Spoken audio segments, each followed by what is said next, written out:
Hi friends, my name is Aki Dearest. So Death Parade was probably one of my favorite animes of 2015, and I gotta tell you, for a light novel anime, it was a pretty emotional roller coaster. This anime really takes its audience on a journey through things like darts, billiards, gods that don't do much, Silent Hill, Markiplier fangirls, and wait, what was this anime about again?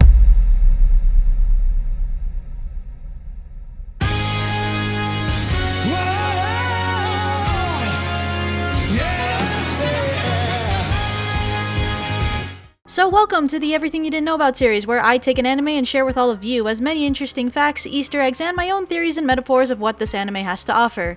Because of that, I highly recommend that you finish the entire anime since we'll be passing a few spoilers throughout this video. So let's go! Number 1. So Decim is just one of the arbiters of the series, and as really almost every character is introduced, I couldn't help but think that I've heard these names before. It then occurred to me that Decim's name was taken from Roman mythology from one of the fates named Decima. Decima's alternative name is Lachesis. In ancient Greek religion, Decima was the measurer of the thread of life. She determined how much life was to be allowed for each and every human, as well as presenting each person with all kinds of possibilities that they could reincarnate themselves into. Decim's personality mirrors this, as his position as an arbiter is to give the people time during each game to really reveal themselves before being sentenced to their fate. Number 2. Nona was also inspired from the three fates as well. Her alternative Greek name is Clotho.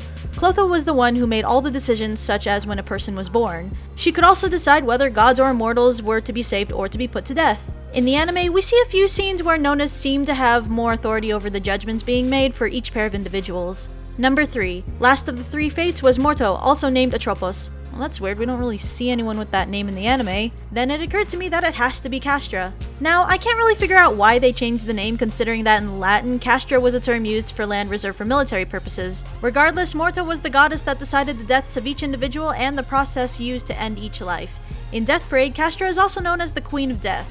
She doesn't make too many appearances in the anime, but we see that her position is classifying each human to their designated judgment level. Number 4. Taking what I've said here, Decim, Nona, and Castra create the anime personification of the three fates from Greek mythology. The three fates control the lifestyles and fates of each individual from birth to death. In Death Parade, these three characters are the essential key to determining the outcome of every pair of individuals. Number 5. In Latin, clavis is the word for key, and there's not much to say on this character, but Clavis was the one who operated the elevator, and from the final scene that we see, Clavis holds the key to a secret floor. Just in general, Clavis is essentially the key to sending everyone to their destination throughout the different floors, which by the way, all the floors, if you haven't guessed already, are all Latin for the number given to the floor. So for example, Quindecim equals 15, which is the 15th floor. Vinginti is 20, which is the 20th floor, and Nonaginta equals 90, which is the 90th floor, and it's also used as play on words considering it's also Nona's floor. And based off this scene, it also looks like it's the highest floor of the entire facility, making her and Oculus high in position. Which brings me over to number 6. So Oculus was a vague character and personality. However, as the anime goes on, we start to see that there's more of an antagonist in him than we originally thought him to be. Oculus means eye, which makes an appropriate name considering he's apparently next to being God. One of the key designs of this character was the lotuses incorporated on his body. Now, there's two meanings I found out about this, but I'll get back to one of them later. For now, just remember that in the well-known Greek story The Odyssey, lotuses were mentioned in the story when they were eaten by people, which caused both drowsiness and forgetfulness of their friends and family. In the story, this caused them to stay on the island in isolation. We see Oculus using this lotus to read into the minds of other arbiters, and he seems to have the ability to make them forget, making all the arbiters basically his puppets forever, staying in the world of Death Parade. Number 7. Okay, so that being said, the other meaning of the lotus was taken from Hinduism and Buddhism. Now, there's a few various meanings in these religions for lotuses, but the most iconic lotus used on the Oculus is the symbol of eternity, purity, and divinity. The lotus was incorporated into the artworks for the three main gods of Hinduism. I'm gonna put my money on Oculus most likely being Shiva.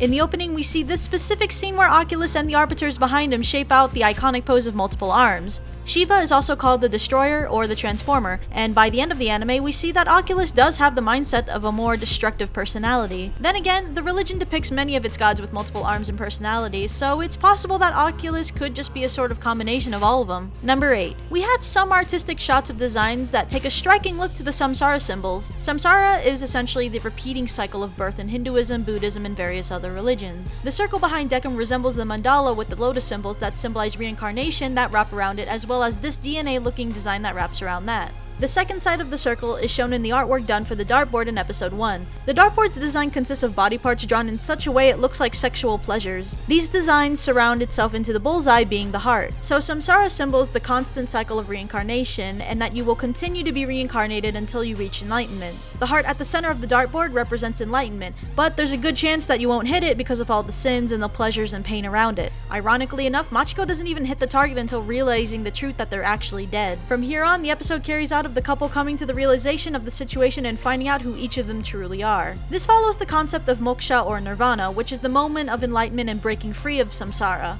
Another fun fact, jellyfish are also thought to symbolize immortality, so I wouldn't be surprised if that were the reasoning behind their constant contribution into the artwork of the anime. Number 9. During the opening, we see various shots of the characters having fun and doing a lot of activities with one another. In this shot, Nona is playing Dance Dance Revolution, and I noticed these Shinto-looking cemetery boards with the words that cut off in the ground, but most likely though, these spell out to say Quindecum on the left and Vinginti on the right, which we know to be the names of the 15th floor and the 20th floor of Death Parade. The shot is also in a field filled with white lotuses, which all in itself looks like Shinto or Buddhist cemeteries. Also, did anyone notice the little Easter eggs in the opening revealing Chiyuki's past? Number 10. As some of you may have noticed, in episode 11 where Mayu is given a loophole to save Hanada by subjecting an unknown male to take his place, the man in the photo strikes an immediate resemblance to Light Yagami from Death Note. Now, this is extremely appropriate to the story given the fact that it was stated that the deaths were increasing faster than normal. The fact that both the world of Death Parade and Death Note share the same concept that there's no technical hell, but instead of void of nothingness, Light Yagami would be more than eligible enough to be a cameo in this anime. If he was sent to the void, the death rates would probably go down and giving the arbiters a little bit of a break here. Number 11. Now, Death Billiards was an OVA created before the anime series, and during its creation, a lot of theories were spurred on how this played out in the end. While I hate to admit it, the ending is actually completely up to the audience. Now, you see, an interview with the director admits the philosophy in life was that to live is to fight.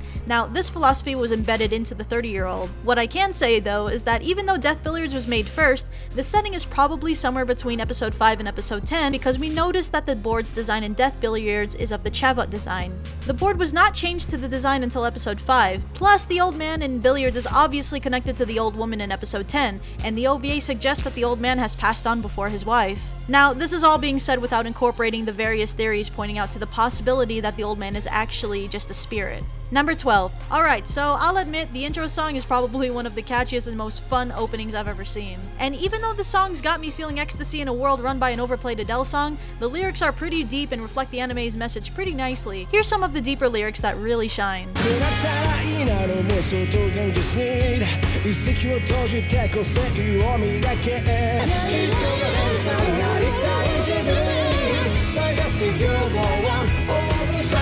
You see, this is why I fucking love anime. Nothing like an upbeat song to really tell you that you just need to be your own person and stop beating yourself up.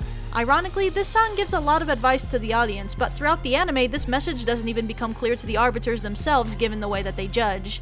Also, Bradio, the band who plays the song, recreated the death opening, and I gotta tell you, 'tis pretty entertaining, my friend. So what did you guys think? Any other Easter eggs that I should have covered? Any other animes you think I should dissect? Leave a comment down below on your thoughts or suggestions for my next episode. Subscribe to my channel if you haven't yet for more anime content, and I will see you guys in the next video. Bye-bye! Max! Help me! I'm feeling... And what happened then? Well, in Whoville they say that the Grinch's small heart grew 3 sizes that day.